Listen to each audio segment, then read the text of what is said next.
Muy buenas trembolónicos, bienvenidos al primer vídeo de mi nuevo canal de YouTube, El Rincón del Alquimista, trascendiendo los límites de la farmacología deportiva. Recordaros que todos estos temas los desarrollamos mucho más en mi Patreon, os dejo abajo en la descripción el link para que os suscribáis. Si notáis que me falta el aire, que me ahogo al hablar, que me desmayo, llamar a la ambulancia porque es culpa de la trembolona. Comenzamos. Vamos a ver este compuesto, el BPC 157, que está muy de moda actualmente. Culturistas famosos como Chris Bumstead han dicho que lo utilizan, también actores de Hollywood como Frank Grillo. Y pues como está muy de moda el tema anti-aging, el tema pues biohacking y todo eso, este tipo de compuestos van poco a poco pues cobrando más relevancia. Sí que es verdad que no es un compuesto nuevo, por así decirlo, porque ya se lleva utilizando durante bastantes años, pero ya digo, actualmente está más de moda que nunca y estamos en la era de los péptidos, aunque ya digo, los péptidos como tal se llevan utilizando más de 100 años, como por ejemplo el caso de la insulina, que es un péptido. Vamos a ver qué es el BPC 157. Pues BPC 157, las siglas corresponden en inglés a compuesto protector corporal. Es un péptido, como comentaba, que está compuesto por 15 aminoácidos. Ya sabemos que los péptidos son cadenas de aminoácidos, pueden ser más grandes o pueden ser más pequeños, depende el número de aminoácidos que tengan. Los aminoácidos son los bloques estructurales y pues si tienen pocos aminoácidos se llaman dipéptidos, tripéptidos, oligopéptidos, y cuando hay muchos aminoácidos en esa cadena pues se denomina proteína. Como comentaba anteriormente, el BPC 157 no es el único péptido, hay muchísimos más. Un ejemplo es la insulina, otro ejemplo es la hormona de crecimiento, que son hormonas peptídicas, y otro ejemplo, que seguro que os suena mucho, es el famoso Ozempic, que sería un análogo de GLP-1. Estos fármacos que se están utilizando tanto para la pérdida de grasa actualmente, los traeremos también al canal, pues son otro ejemplo de péptidos, ¿no? Vamos a ver la historia. Es llamativo ver que fue el año 1993, tampoco hace tanto tiempo, cuando apareció el primer artículo en una revista científica sobre BPC 157. Y este artículo lo desarrolló un grupo de trabajo de la Universidad de Zagreb, en Croacia, dirigidos por Sikiric, que es la persona que ha participado en más estudios sobre BPC 157, posiblemente es la persona que más sepa sobre este péptido de todo el mundo. Y este grupo de trabajo consiguió sacarle el máximo jugo, ¿no?, a este compuesto, y nunca mejor dicho, puesto que se aisló del jugo gástrico humano. Hay personas que pensarán que nosotros lo producimos endógenamente, ¿no? Ya que si se aisló del jugo gástrico, pues al final es algo que tenemos nosotros en nuestro organismo, ¿no? Pues no es así, ya que es un péptido sintético. No se conoce que exista en la naturaleza, ni tampoco nosotros lo producimos endógenamente, sino que en el laboratorio pues se aisló del jugo gástrico humano. La mayoría de estudios, por no decir prácticamente todos los estudios, se han realizado en animales, concretamente en ratas. Son estudios preclínicos y por lo tanto cuando hablemos de sus mecanismos, de sus características, pues siempre hay que tener cuidado a la hora de extrapolar resultados de animales a resultados a humanos. Sí que es verdad que tenemos estudios en humanos muy pocos y lógicamente la calidad metodológica no es la mejor, pero básicamente es lo que tenemos. Muchos estudios en animales con resultados prometedores. Los primeros estudios desarrollados por este grupo de trabajo estudiaban el BPC 157 como citoprotector en el sistema digestivo.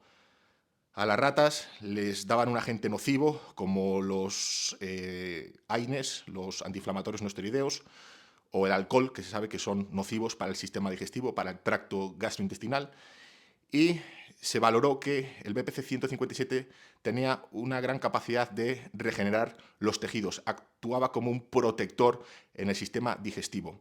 Como se vio que tenía unas características muy interesantes a nivel de regeneración, pues este efecto se extrapoló y se estudió en otros tejidos. Y con el tiempo pues se vio que tenía unas características a nivel de reparar lesiones, regenerar tejidos muy interesantes en el músculo, en tendones, ligamentos, en el hueso, incluso en el propio tejido nervioso. Lógicamente hay que, como digo, ser cautos a la hora de extrapolar estas conclusiones de animales a humanos. Y sí que es verdad que actualmente pues, se está utilizando mucho para diferentes fines, sobre todo pues, regeneración de tejidos después de una lesión, un posoperatorio, incluso patologías del sistema digestivo. Pero, como digo, hay que ser siempre cautos, ¿no?, a la hora de extrapolar resultados de animales a humanos sin tener sobre todo ensayos clínicos de calidad en humanos. Muchos me preguntarán a través de qué mecanismos ejerce sus efectos el BPC 157, es decir, qué mecanismos tienen para que sea beneficioso a la hora de reparar tejidos y que sobre todo actúe en tantos tejidos, ¿no?, que tenga efectos beneficiosos en tantos tejidos. Pues tiene capacidades pleiotrópicas. Y me diréis, ¿y qué es eso? Pues para que lo entendáis de forma sencilla, es como si tocamos un interruptor y no solo se enciende la luz, sino que también se bajan las persianas, se enciende la calefacción. Es decir, tiene efectos en diferentes sistemas corporales o en múltiples sistemas corporales. Vamos a examinar algunos de esos. Por un lado, promueve la angiogénesis. La angiogénesis es la generación de nuevos vasos sanguíneos a partir de vasos ya preexistentes. Parece que estimula el factor VEGF.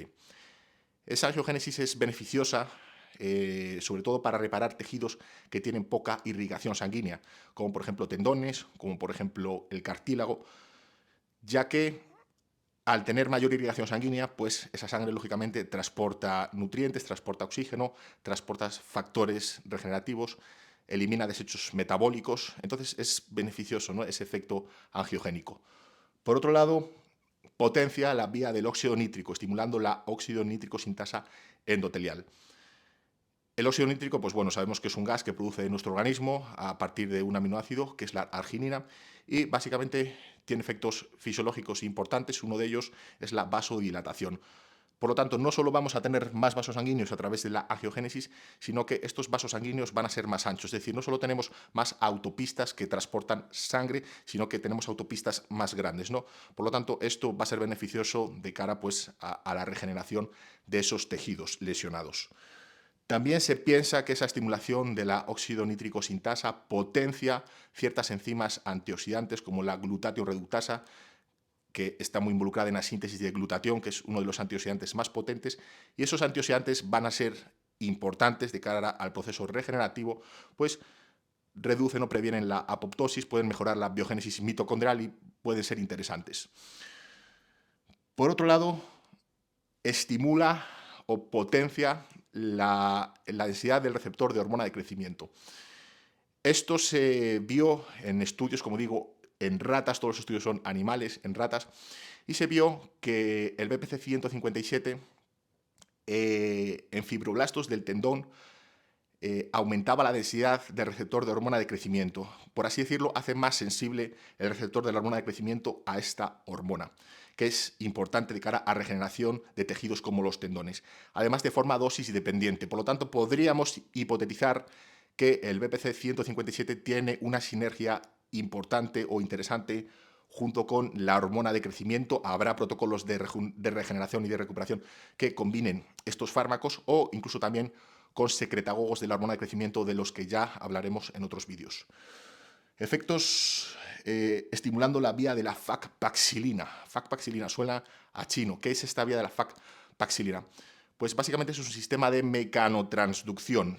Traduce señales externas desde la matriz extracelular hacia el interior de la célula, a través de integrinas, que son proteínas de membrana, que detectan estas señales externas y las traducen, como digo, hacia el interior de la célula. Esto es importante puesto que se inician programas de regeneración, se inicia síntesis de colágeno, síntesis de F-actina, la migración de los fibroblastos.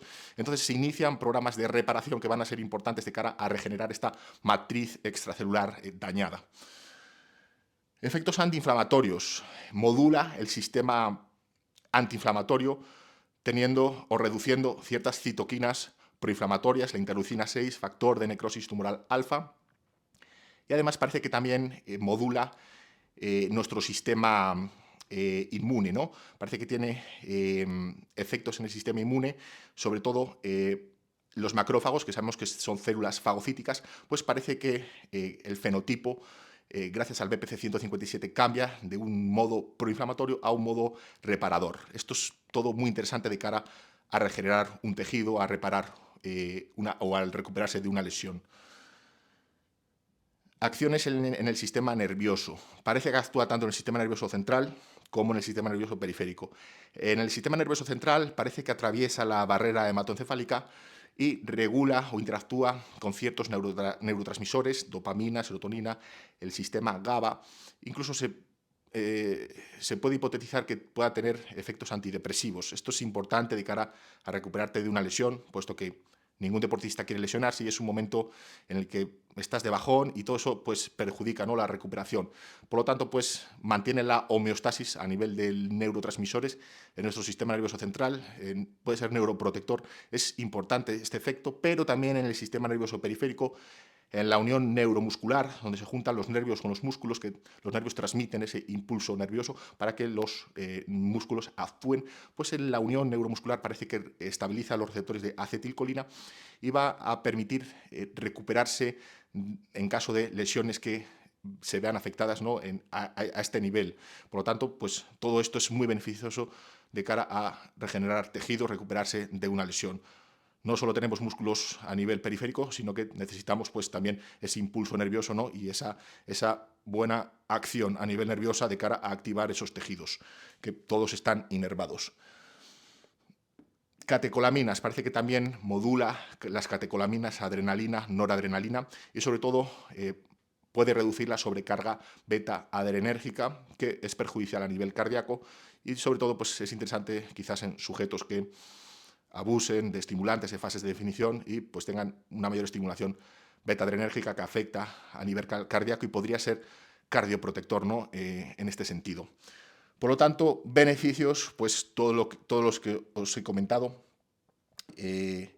Básicamente, cuando tienes una lesión, pues hay varios procesos, un proceso de inflamación, un proceso de regeneración y un proceso de remodelación. Actúa en todos estos procesos, como hemos visto, efectos antiinflamatorios, diferentes efectos, ¿no? Actividad pleiotrópica. Hay que pensar que es como lo que comentaba, un interruptor, ¿no?, que acciona o que trabaja en diferentes sistemas. La gente lo utiliza pues para recuperarse de una lesión, un posoperatorio, roturas musculares, roturas tendinosas. También se utiliza mucho en patologías asociadas al sistema digestivo, úlceras pépticas, heridas, inflamación de bajo grado a nivel del sistema digestivo. Al final, pues hay que pensar que culturistas o gente que tiene una ingesta calórica muy elevada de forma constante, sobre todo en fases de volumen, pero al final pues no dejas de comer prácticamente en todo el día, pues vas generando progresivamente inflamación. También pueden surgir patologías, gente que tiene intestino irritable, Crohn, colitis ulcerosa, pues en todo este tipo de patologías hay gente que lo está utilizando con buenos resultados. Lógicamente todo no es del color de rosas y siempre que veáis un compuesto que parece ser perfecto, intentar posicionarlo siempre en una zona neutra, en una zona gris, ¿no? Nada es perfecto y todo puede tener ciertos efectos secundarios. Cuando se han valorado en modelos animales, como llevo comentando todo el vídeo, los estudios principalmente son en ratas, pues se han valorado diferentes dosis y se ha visto que se tolera muy bien en las diferentes dosis. De hecho, estudios de seguridad preclínica, como el llevado a cabo por Chu en el año 2020, no pudo detectar una dosis límite que empezase a generar toxicidad, ni tampoco una dosis letal. Y de hecho, hay un estudio en humanos del año 2025, Lee y Burgess, que valoran en dos sujetos diferentes dosis de BPC de forma intravenosa y les hacen una serie de pruebas para valorar cómo afecta a nivel de salud. Incluso dosis de 20 miligramos de BPC, que es una dosis alta, pues se vio que no generaba o no alteraba ningún marcador de salud. Por lo tanto, a priori parece que ser un compuesto seguro, a priori, pero lógicamente habría que hacer estudios clínicos de calidad en humanos y valorar posibles efectos secundarios que puedan surgir. Algunos de los efectos secundarios se han extrapolado de estudios realizados in vitro, son efectos secundarios teóricos, puesto que no se han demostrado en animales. Ya digo que en los estudios se tolera muy bien este compuesto. Uno de los efectos secundarios, o varios, vienen derivados de sus propios efectos beneficiosos. Por un lado, esa angiogénesis que produce, hay gente que piensa que podría producirse una angiogénesis patológica, es decir, que si tienes una célula tumoral, pues que se produzca angiogénesis en esta célula tumoral no es beneficioso, puesto que va a favorecer su crecimiento. Esto no está apoyado en estudios en animales no hay estudios en animales que demuestren que el BPC 157 promueva este crecimiento tumoral. De hecho, hay estudios recientes que indican que podría tener acciones antiproliferativas, ¿no? Antitumorales. Parece que modula los sistemas, no los potencia, o que es selectivo. En tejidos que necesitan angiogénesis para repararse, pues actúa aumentando la angiogénesis, pero en tejidos neoplásicos, pues actuaría de forma antiproliferativa. Como digo, son estudios que quizás en humanos pues no se cumplen. Por lo tanto, hay que ser cauto siempre a la hora de extrapolar resultados. Por otro lado, se piensa que un metabolito derivado del BPC 157, que es la prolina, pues esta prolina se piensa que puede tener efectos prooxidativos, contrario a lo que buscamos, ¿no? De hecho, se piensa que pues, aumenta ciertos antioxidantes. Esto, pues bueno, vimos que el BPC 157 tiene también o puede tener efectos antioxidantes y quizás pues se compense, ¿no? No está tampoco demostrado como tal que tenga efectos oxidativos, ¿no? A través de este metabolito de la prolina. Son al final cuestiones teóricas. Por otro lado, el aumento del óxido nítrico, que haya una sobreproducción de óxido nítrico también puede ser negativo. De hecho, hay ciertas enfermedades neurodegenerativas como el Parkinson, el Alzheimer, donde esta sobreproducción de óxido nítrico pues, afecta de forma negativa. También hay especialistas como Thomas O'Connor que comentan que esta sobreproducción de óxido nítrico pues, lógicamente va a dilatar las arterias, los vasos sanguíneos, y gente que está utilizando antihipertensivos, que es común en el culturismo utilizar telmisartán, pues pueden tener problemas de hipotensión. Lógicamente, pues bueno, son modelos teóricos y también, pues bueno, este óxido nítrico podría alterar el metabolismo de ciertos fármacos, como por ejemplo la aspirina, al alterar ciertas enzimas, pues podría suceder, ¿no? Y aquí quizás el efecto secundario más importante es que el PPC que tú compres pueda tener impurezas. Lógicamente es un fármaco que no está aprobado, por lo tanto pues, está supeditado a un mercado negro. De hecho, fue un problema en Estados Unidos en el año 2023 cuando la FDA, en Estados Unidos hay unas farmacias que son las compounding pharmacies, las farmacias de formulación magistral, que pues, producían BPC de bastante calidad, por así decirlo, ¿no? Por lo menos te asegurabas un producto legítimo, ¿no? Sin impurezas teóricamente. Pues, como digo, la FDA en el año 2023 prohibió que estas farmacias pues, lo siguieran produciendo, ¿no? Porque comentaban que no había estudios humanos que asegurasen que fuera seguro y también pues, pensaban que podría tener impurezas. Por lo tanto, prohibieron a estas compounding pharmacies que lo produjeran. Gente como Joe Rogan no le gustó nada esto. Entonces, sí que es verdad que quizás el compuesto que tú compres, depende de la fuente donde lo compres, pues pueda traer impurezas como bacterias, como toxinas, y pues te las estás inyectando y poder tener efectos secundarios derivados de esto. Farmacocinética. Dentro de la farmacocinética es interesante destacar dos aspectos. Por un lado, parece que el BPC 157 se puede consumir oral y tener biodisponibilidad.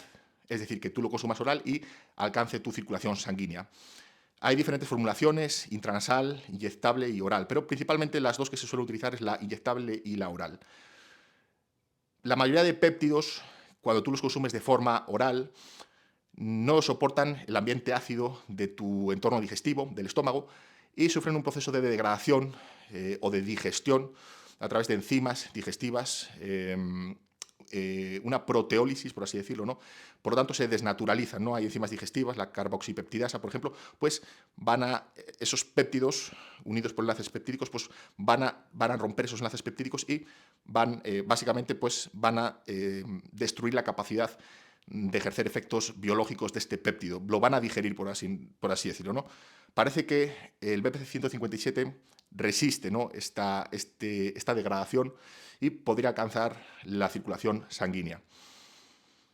Esto, pues lógicamente, habría que verlo en estudios en humanos, ¿no? Parece que en los estudios en ratas, cuando les daban BPC disuelto en agua, BPC a través de inyecciones intraperitoneales, inyecciones subcutáneas, no había diferencias a la hora de recuperar y regenerar esos tejidos, ¿no? Pero, como digo, son estudios en ratas y luego habría que verlo realmente en humanos.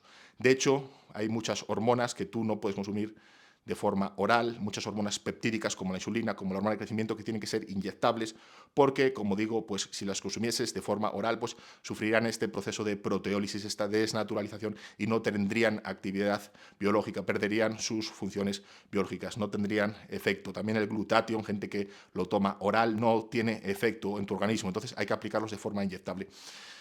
Bueno, parece que el BPC es una excepción a la regla, pero personalmente pues prefiero siempre acudir a la opción inyectable para asegurar esa máxima biodisponibilidad, ¿no? Otro aspecto importante dentro de la farmacocinética es destacar un efecto persistente. ¿Qué es esto del efecto persistente? Pues en estudios en animales, aunque tenga una vida media al BPC, una vez que lo aplicas parece que tiene una vida media de unos 30 minutos, por eso hay gente en protocolos que lo reparte varias veces al día, pues parece que en estudios en animales, cuando utilizan el BPC durante cierto tiempo, durante unas semanas, pues cuando lo dejan de utilizar, sus efectos a nivel de regenerativo persisten durante semanas o incluso meses, ¿no? Parece que actúa como un interruptor, como hablamos anteriormente, como un interruptor que acciona ciertos procesos de regeneración que se mantienen estables sin necesidad de tener que estar aplicando o inyectando el BPC 157. Esto es muy interesante, lógicamente, puesto que puedes utilizar el BPC durante un corto periodo de tiempo y que esos efectos se mantengan, pero lógicamente pues, son, como llevo diciendo todo el vídeo, estudios en animales y habría que verlo en humanos. Estado actual. Pues bueno, el estado actual es que en el año 2002 la WADA prohíbe que se utilice en competiciones y fuera de las competiciones, ¿no? Hasta el año 2022 no estaba prohibido. Entonces imagino que los deportistas pues lo utilizarían bastante, ¿no? Hay un efecto importante, el BPC 157, dentro de los beneficios, que es que aun, hay gente que lo está utilizando como profilaxis, es decir, gente que no tiene una lesión, pero quiere utilizarlo como protector. De hecho, de ahí viene su nombre, compuesto protector corporal, ¿no? Para prevenir lesiones. Es una forma, como digo, de utilizarlo. Hay gente que lo está utilizando así. Y pues en deportes donde tienen bastante lesiones, como el fútbol, baloncesto, deportes de contacto, deportes que tienen un gran desgaste físico, el tenis, pues bueno, sería una forma de utilizarlo, ¿no? También está la teoría de que podría mejorar el rendimiento de forma indirecta. No va a ser anabólico, no va a potenciarte la masa muscular, pero si refuerza tus estructuras, previene lesiones, hace que recuperes antes de los entrenamientos, podrás posiblemente entrenar con más frecuencia, entrenar con más volumen, soportar cargas mayores y todo eso a largo plazo pues podría traducirse en una mejora del rendimiento deportivo. Entonces por eso digo que hay protocolos de gente que lo está utilizando ya, aunque no tenga una lesión, para prevenir lesiones, incluso para mejorar la recuperación de los entrenamientos, recuperarse antes. Al final los entrenamientos pues generan micro roturas a nivel muscular, también afectan a tejidos pasivos como los tendones, entonces pues puede ser interesante a este efecto, ¿no? Eh, yo no he visto casos de dopaje positivos por BPC 157. No sé qué método utilizarán para detectarlo. Lo que hay atletas que han dado positivo, pero porque dieron positivo en otras sustancias y al final declararon que también junto a esas sustancias utilizaban BPC. Y también hay algún caso, creo que de un atleta australiano, de un deportista australiano, que pidió BPC, lógicamente le vino del extranjero y en aduanas pues pararon el paquete, miraron y dijeron pues es de este. Entonces, pues bueno, ahí le pillaron. Pero no he visto casos positivos y como digo, hasta el 2022 no estaba prohibido, por lo tanto, imagino que los atletas lo llevan utilizando durante mucho tiempo. No solo los culturistas se lesionan y quieren recuperarse antes, sino que el resto de deportistas también buscan eso. Ya digo que sobre todo deportes de contacto, deportes donde haya mucho trabajo, mucha frenada excéntrica, el fútbol que tienen desaceleraciones, todo este tipo de deportes, pues va a ser una herramienta bastante importante.